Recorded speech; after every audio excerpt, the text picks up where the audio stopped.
सात देव वाले कहलाते हैं या 6 देव वाले कहलाते हैं, तो आप अगर एक ही पारी में जैसे 6 देव वाले हैं और 6 देव वाला लड़का और 6 देव वाली लड़की अगर विवाह कर लेते हैं तो आगे चल करके उन्हीं के लिए हानिकारक है। ये वंश आगे नहीं बढ़ेगा, इनको नाना प्रकार की बीमारियां सताएंगी और कुछ दिनों में वो वंश अपने आप ही नष्ट हो जाएगा। उसे नष्ट करने की जरूरत नहीं पड़ेगी, प्रकृति स्वयं नष्ट कर देगी। इतनी कुछ उच्च कोटि की व्यवस्था होते हुए भी हम उसको नहीं समझ पा रहे। बहुत सारे लोग मिलते हैं, गुरुजी हमको इस प्रकार की तकलीफ है, हमारे हाथ दुख रहे, पैर दुख रहे, सारा शरीर दुख रहा है। जब उनसे पूछा जाता है तो उनकी बीमारी का कारण पता लग जाता है कि इनके कारण क्या है, क्योंकि ये बहुत गहराई से देव बाबा कुपार ने इसका शोध किया है, विचार किया है। तो यही विचार देव बाबा कुपार अपने मन में मस्तिष्क में घुमाते हैं, बैठ करके सोचते हैं, जिससे अनेक बीमारियां होते हैं और उससे भी लोग दुखित रहते हैं और उनके शरीर अपंग होते हैं, लंगड़े गूंगे बहरे हो जाते हैं, लंगड़े भी होने लगते हैं, गूंगे भी होने लगते हैं। वह सूरवीर बलवान नहीं होते, उनके शरीर के अंदर कोई शक्ति नहीं होती जो एक ही पारी व्यवस्था में अगर ये कार्य कर लेते हैं तो। इस प्रकार से समाज की दशा देख करके कुपार के मन में अनेक विचार उठते हैं। उन्हें कुपार मंथन करता है जिससे इस प्रकार के दुख से संसार मुक्त हो, संसार को मुक्ति मिले, इस प्रकार के दुखों से उन्हें निदान मिले। कुपार विचार करता है कि कैसा किया जाए जिससे संसार से दुख दरिद्री दूर हो। उनके मन में अनेक प्रश्न उठते हैं, जहां जिस प्रकार जिस हाल में लोगों को दुख देखा है अपना जीवन दुख बिताने लगा। किस प्रकार से संसार रोग मुक्त होगा। यह जो शरीर है नाशवान है, जब तक शरीर में प्राण है तब तक ही मोह माया है, लोभ है, लालच है। जब तक शरीर के अंदर प्राण है तब तक ही मोह माया है, लोभ है, लालच है, और जब तक संसार में जीवन है तब तक ही नाता है, रिश्ता है। फिर मनुष्य प्रेम भाव को नहीं अपनाता। हिंसा करना, बैर करना, झगड़ा करना मनुष्य क्यों नहीं भूलता। अपने स्वार्थ के लिए लड़ाई करना छोड़ आपस में भाई भाई बन करके नहीं रहता। संसार में प्रेम भावना कैसी बढ़ेगी। शांति सहकार होता है तो संसार में भाईचारे की भावना बढ़ सकती है। इस प्रकार पुरुषो पुत्र कुपार क्षण क्षण में मन में सोच विचार करता है कि संसार में शांति मनुष्यों को तभी होगी, उनका तभी उद्धार होगा, संसार का उद्धार तब होगा, नहीं हो सकता जब तक मनुष्य प्रकृति की शक्ति की जो रीति का पालन हो और इस कोयावंशी समाज में सत्य धर्म सत्य प्रचार हो, तभी इस सगा समाज का कल्याण हो सकता है। कुपार विचार करता है कि संसार की सेवा का काम करूंगा, जिस प्रकार संसारी लोगों का उद्धार हो वही उपाय मैं करूंगा। इस सारे विचार देव बाबा कुपार के मन में घूमते हैं और विचार भी करते हैं कि इनको इन दुखों से मैं निदान दिलाऊंगा, संसार से दुख दूर हो, सुख की प्राप्ति हो, वही उपाय मैं करूंगा। रीति नीति और संसार में धर्म हो वही उपाय मैं चुनूंगा। इस प्रकार के विचार देव बाबा कुपार अपने मन में करते हैं। तब कुपार संसार के हित करने के लिए अपने मन में दृढ़ संकल्प करके और बीमार व्यक्तियों के बीमारी को दूर करके कुपार वापस हुए और कुपार समाज की सेवा करके अपने राज्य की ओर लौटे। दिनों दिन हृदय में सोच बढ़ता गया, विचार बढ़ते गए। जो समाज को दुखी देखा है, कुपार पूर्वाकोट पहुंचकर अपने माता पिता के चरणों में माथा झुकाता है। तब कुपार युद्ध भूमि का समाचार सभी को सुनाया और अपने पिता के साथ राज चलाने लगे। कुछ दिनों के बाद में एक ऐसे ही देव बाबा कुपार विचार करते हैं कि अब मुझे कुछ करना चाहिए। और क्या करना चाहिए कि मैं जो यहां से सोच करके आया हूं कि सगा समुदाय का मैं कल्याण करूंगा, इनके दुखों का निदान करूंगा, तो वह अपने माता पिता से कहने लगा, दाऊ दाई, मैं सुनमुन द्वीप का भ्रमण करना चाहता हूं। सुनमुन द्वीप का भ्रमण करना चाहता हूं। इस प्रकार के वचन राजा पुलुशव और माता हिरबा को देव बाबा कुपार कहते हैं। तो पुलुशव राजा कहने लगे, बेटा मैं तो तुम्हें राजकाज सौंपना चाहता था, लेकिन तुम सुनमुन द्वीप का भ्रमण करना चाहते हो। राज करो और सगा समाज की सेवा करो, इससे बड़ा कोई दूसरा मार्ग नहीं है।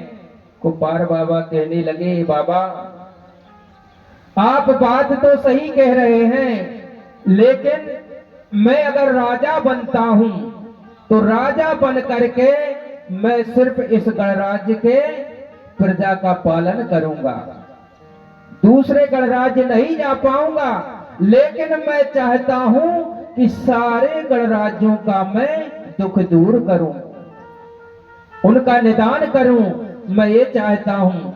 इसलिए मैं सुनमुन द्वीप का भ्रमण करना चाहता हूं, मुझे आज्ञा दीजिए। तो राजा पुलुशव भी खुश होते हैं कि चलो, अगर आपकी इच्छा है सुनमुन द्वीप का भ्रमण करने की, तो जाओ सुनमुन द्वीप का भ्रमण करो। तो क्या होता है, कुपार बाबा अपने माता पिता से आज्ञा पाते हैं। तो माते पिता सिर नायक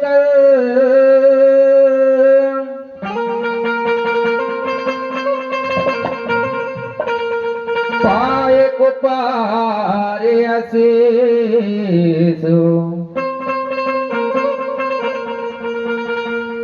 बड़ा देव सुमिरन करत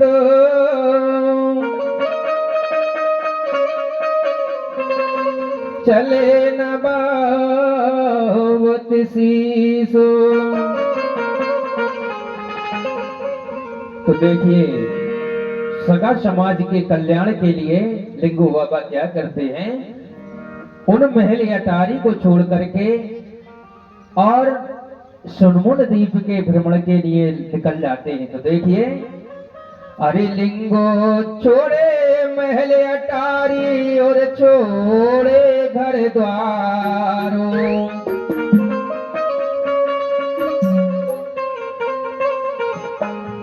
अरे लिंगो छोड़े महल अटारी और छोड़े घर द्वार, ये कोयों के दुख टारन लिंगो छोड़ दे परिवार, कोयों के दुख टारन लिंगो छोड़ दे परिवार।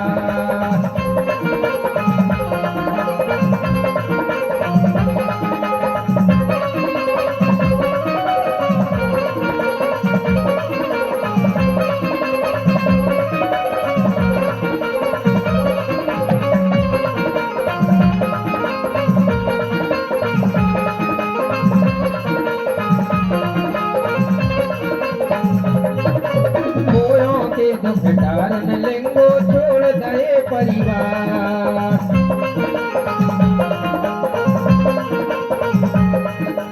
लिंगो छोड़े महल अटारी और छोड़े घर द्वार।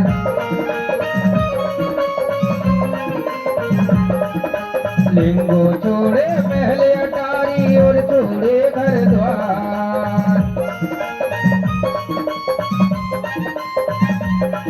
ये कोयों के दुख टारन लिंगो छोड़ दे परिवार।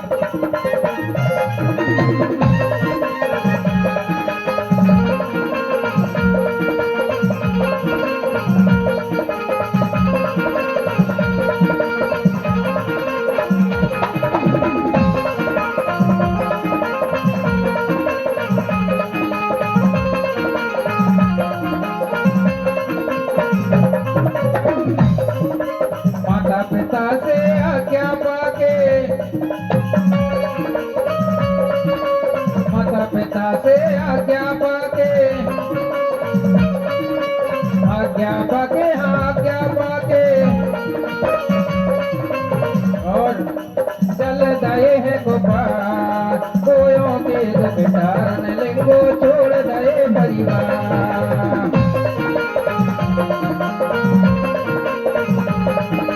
कोयों के दुख टारन लिंगो छोड़ दे परिवार।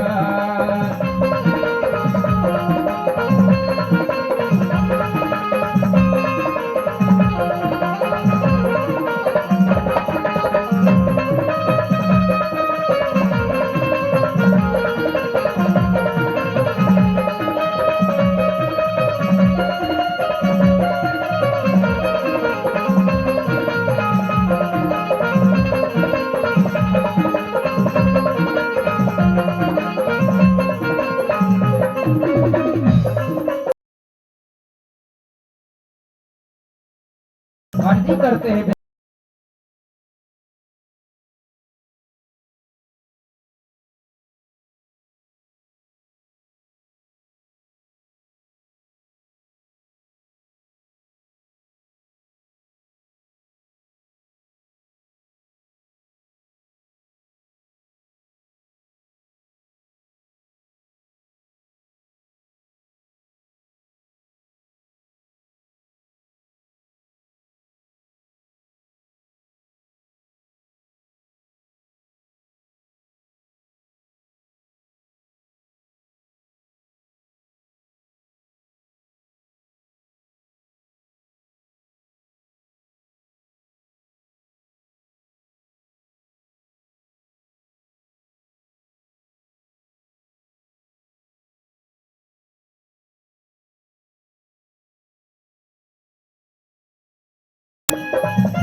और विपदा भारी झेल रहे हैं,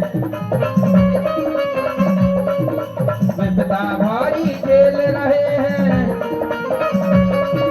झेल रहे हैं रे झेल रहे हैं। विपदा भारी झेल रहे हैं, अरे दुख टारन मैदान। कोयों के दुख टारन लिंगो छोड़ दे परिवार। कोयों के दुख टारन लिंगो छोड़ दे परिवार।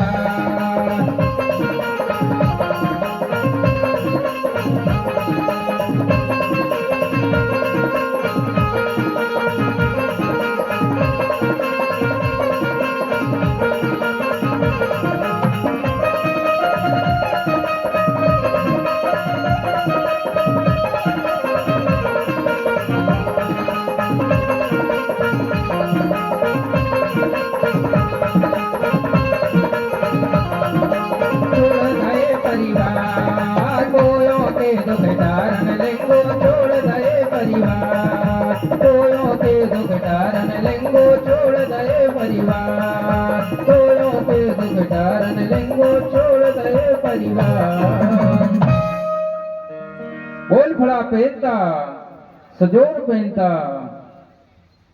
इस प्रकार से कुपार बाबा अपने माता पिता को शीश झुका करके आशीर्वाद प्राप्त किया। परम शक्ति बड़ादेव को स्मरण करते हुए और उन्हें शीश झुका करके प्रणाम करते हुए सुनमुन द्वीप की यात्रा पर निकल पड़े। कुपार कोयबा राज भ्रमण करते हुए चले, तब कुपार को सभी देवी देवता सहायता करने लगे। अपने गणराज्य से बाहर एरगुट्टाकोट संभाग में प्रवेश किया। कुपार नरवाकोट गणराज्य में आया। वहां का राजा ढोला पोयार था और ढोला पोयार का नाना है जिसे कुपार का मान सम्मान किया। जो ढोला पोयार था वो उसका नाना था।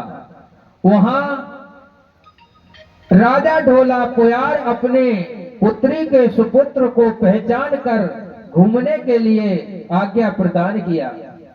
कुपार गड़ा कटंगा नादा कोट पाताल कोट का भ्रमण किया। कुपार देखते हुए आगे की ओर चले और शैमाल कोट संभाग में प्रवेश किया।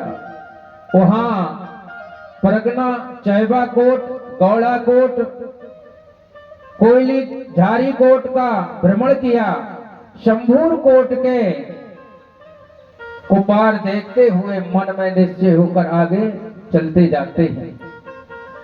शैमाल संभाग के कोतरों का सुख दुख देखकर आगे चले और फिर अफोकाकोट संभाग में पहुंच जाते। उस संभाग में चंदिया कोट, अधिया कोट, श्याम कोट, सुदाम कोट और लंका कोट को देखते हुए कुपार पुरुंदली कोट चले गए। जब पुरुंदली कोट पहुंचे तो शैमाल कोट भ्रमण कर जब कुपार वापस हुए तब पुरुंदली कोट में माता रेतार के साथ मुलाकात हुई। पुरुंदली कोट का राजा कोसालपो और उनकी सुपुत्री रेतार है। उस रेतार से भेंट होती है देव बाबा कुपार की।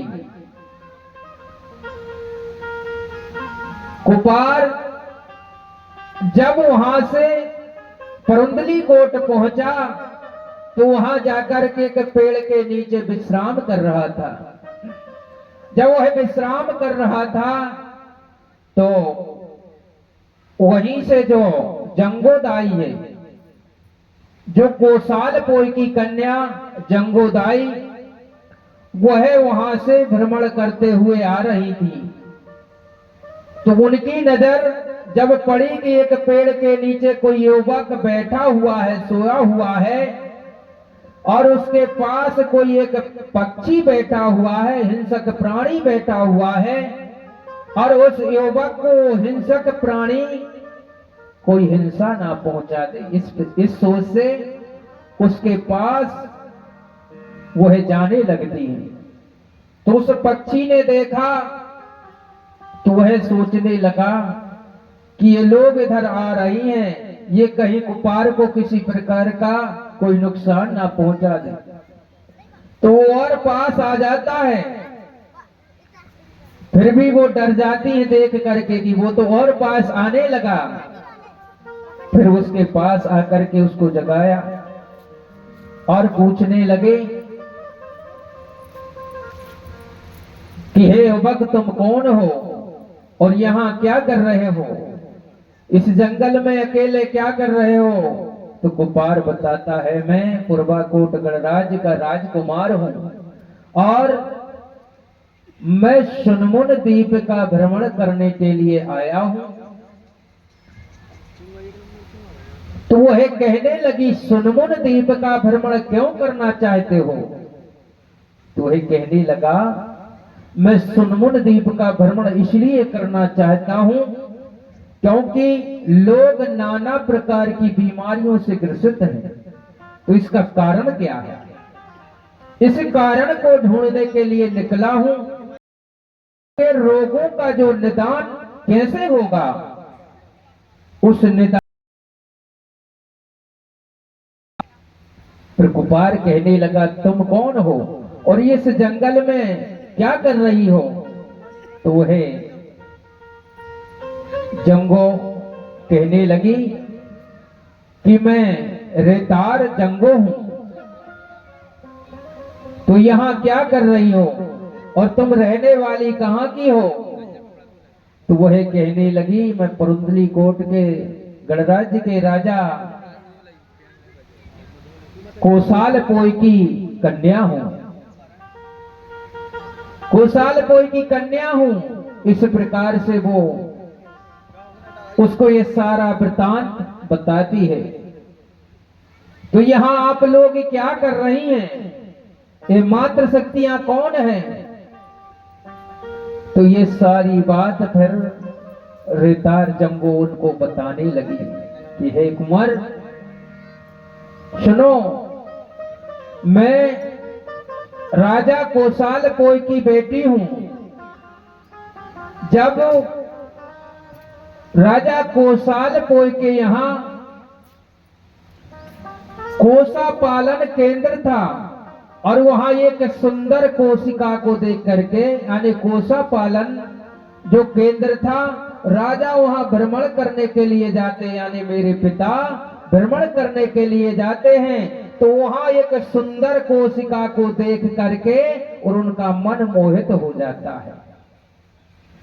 और वहां पर जो काम करने वाले लोग थे, उन लोगों से कोसाल पोय ने अपना प्रस्ताव रखा कि मैं इस कोशिका से विवाह करना चाहता हूं। कोशिका यानी एक सुंदर कन्या थी, यानी जो काम करने वाले कामगार जो मजदूर थे, उनके बीच एक सुंदर कन्या थी। उस कन्या को देख करके राजा ने अपने विचार रखे। तो वहां के लोगों ने सोचा, इससे अच्छा हमारी बिटिया राजकुमारी महारानी बनेगी, तो उसको राजा कोसाल पोय के साथ भेज देते, उसका विवाह कर लेते। विवाह करके और राजा कोसाल पोय अपने राज्य में बसेरा करने लगते हैं कुछ दिनों के बाद में। और फिर रेतार का जन्म होता है। जब जन्म होता है और जन्म के पश्चात जो सोन माता हैं, सोन माताओं के द्वारा उस कन्या का नाम रेतार रखा जाता है। रेतार रखा जाता है। वह रेतार अपने आंगन में खेलती और राजा कोसाल पोय उसको देख देख करके बड़े आनंदित होते। महारानी कोशिका भी आनंदित होती।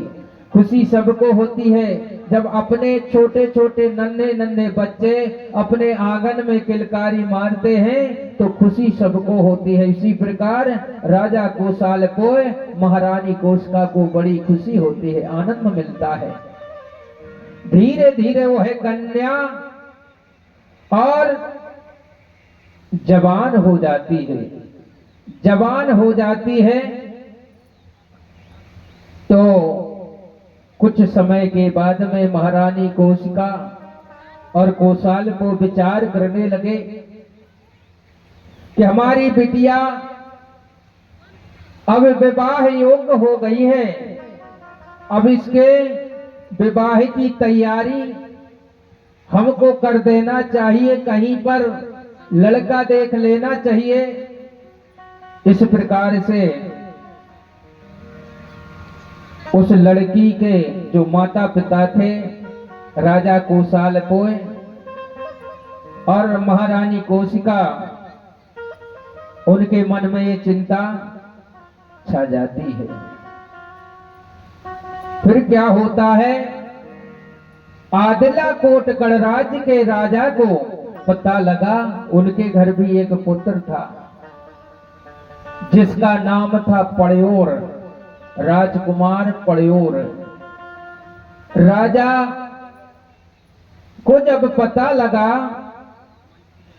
पता लगा तो राजा आदिलाकोट गणराज के राजा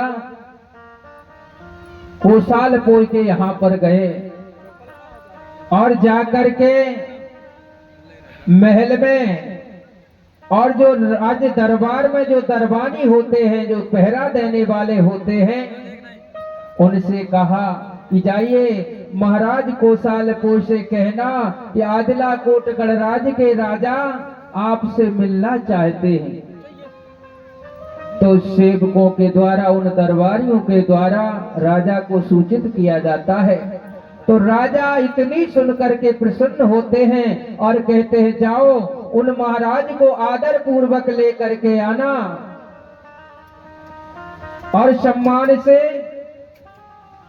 उनको बैठा लेना। और इतनी बात सुन करके और जो पहरेदार थे, जो दरबारी थे, राजा को आदर सहित महल में ले जाते हैं।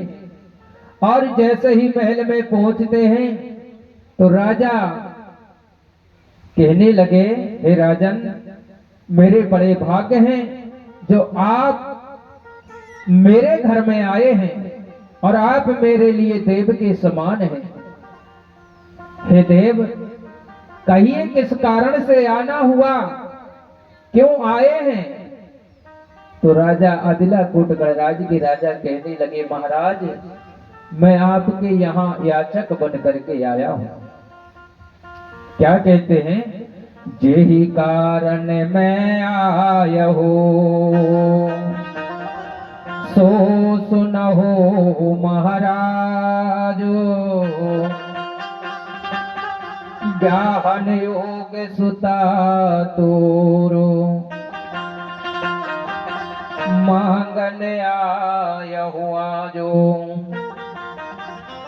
हे महाराज, मैं जिस कारण से आया हूं सो सुनिए, और मैं तो एक याचक बन करके आया हूं। आप बड़े सौभाग्यशाली हैं कि आपके घर बिटिया ने जन्म लिया। जिसके घर में बिटिया जन्म लेती है वो बड़ा भाग्यशाली कहलाता है, वो धन धान से परिपूर्ण होता है महाराज। इसलिए मैं तो आपके दरबार में याचक बन करके आया हूं और मेरी इस याचना को अगर आप स्वीकार कर लेंगे, मुझे पता लगा है कि आपके घर में आपकी पुत्री ब्याह योग्य हो गई है। हे महाराज, मैं उसी को मांगने के लिए आया हूं। अगर हे राजन, मेरे सुपुत्र पड़योन के साथ आपकी सुपुत्री रैतार का विवाह करना चाहता हूं। संसार के सभी लोग ऐसा कहते हैं कि दोनों की जोड़ी अति उत्तम रहेगी, लोग ऐसी चर्चा करते हैं। इसलिए हे महाराज, मैं आपकी बेटी को मांगने के लिए आया हूं, आपकी लड़की को मांगने के लिए आया हूं। इस प्रकार से राजा ने जब बात कही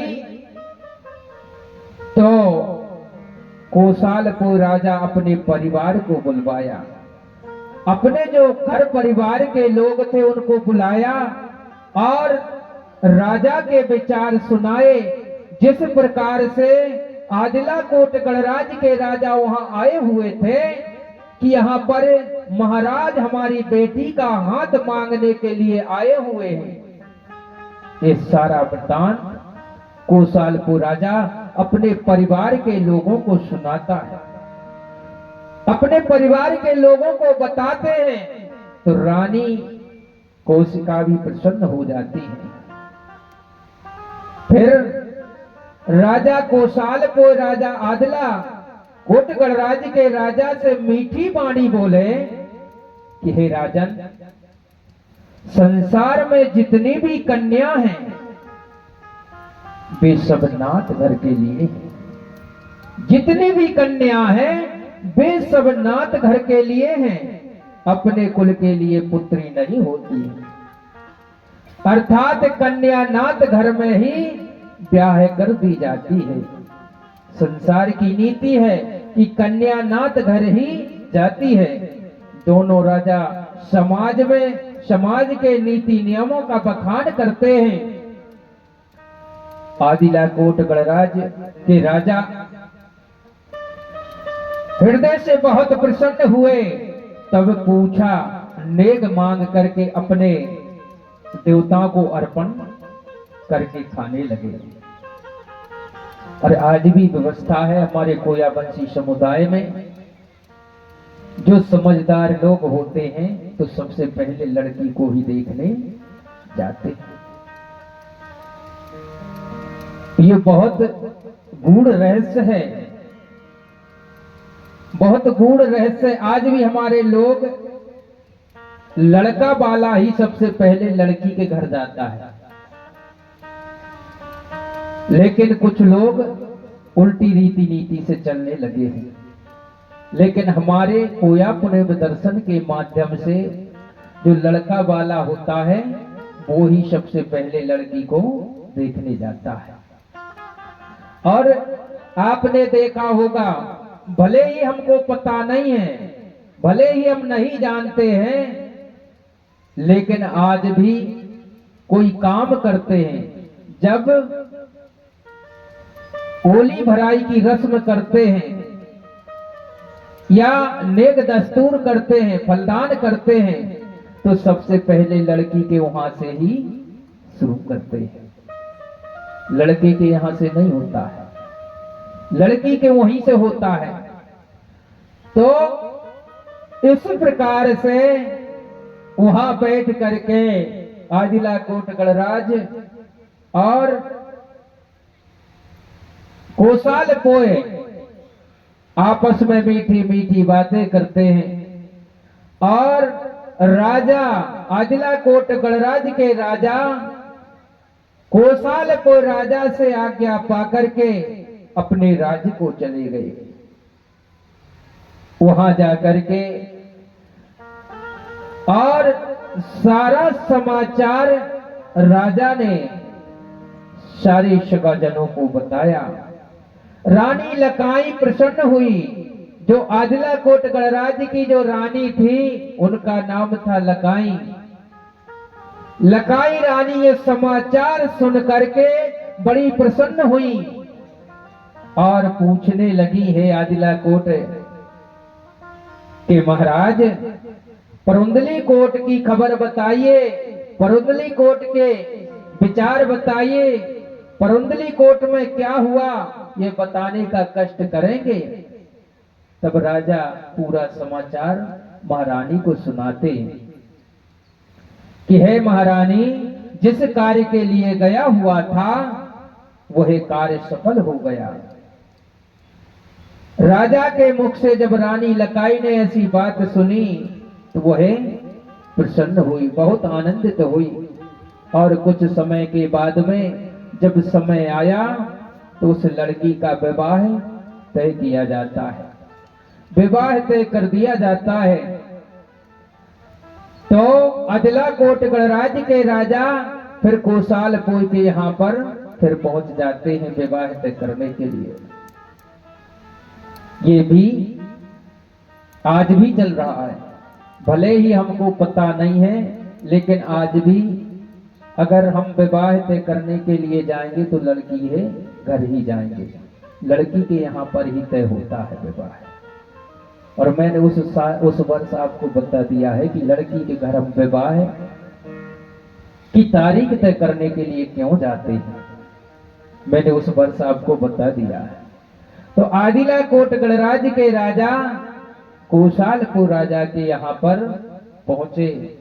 दिन तिथि तारीख सब तय होती है और राजा अपने महल में वापस आ जाते हैं। महल में वापस आ जाते हैं और ये समाचार सारे सगाजनों को बताया जाता है कि उस दिन हमारा तेल रहेगा, इस दिन मड़वा रहेगा, इस दिन बारात रहेगी। तो ये खुशियां पाकर के सारे सगा समुदाय के लोग बड़े आनंदित होते हैं, खुश होते हैं। तो चलिए इस चर्चा को हम आगे सुनेंगे। तब तक हमारे उइके जी एक छोटा सा गीत लेकर के आ रहे हैं और गीत का आनंद लेने के पश्चात हम इस चर्चा को सुनेंगे। तो चलिए हमारे उइके जी। हेलो हेलो हेलो आवाज बढ़ाओ।